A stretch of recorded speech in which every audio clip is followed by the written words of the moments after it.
This daily market update has been brought to you by Daily Wealth Report. Trading involves risk of loss and may not be suitable for you. Past performance is no guarantee or reliable indication of future results. All advice and education content is of the nature of general information only and must not in any way be construed or relied upon as legal, financial or personal advice.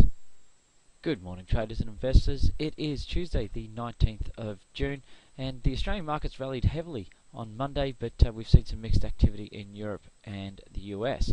We can see the FTSE 100 up in front of us here. It was up a mild 12 points overnight, or 0.2%.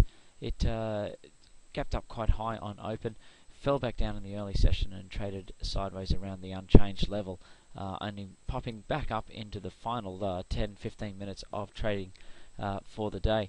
The German DAX had gained 18 points.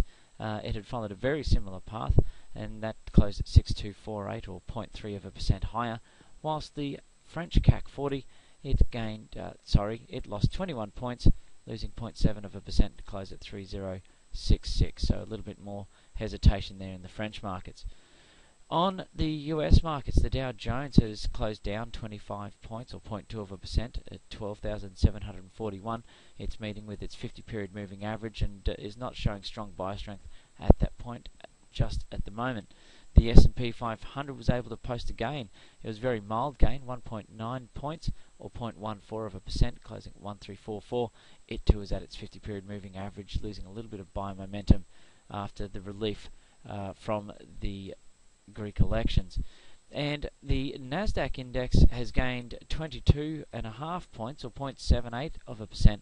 So quite a strong movement there in technology stocks, closing at 2895. It hasn't yet met its 50-period moving average, but it's showing stronger buy momentum than the broader market itself. Subsequently, the volatility index has fallen quite heavily overnight. It's down $2.79, or 13.2%. Closing at 1832. We can see just there the strong run in the VIX over the last few sessions.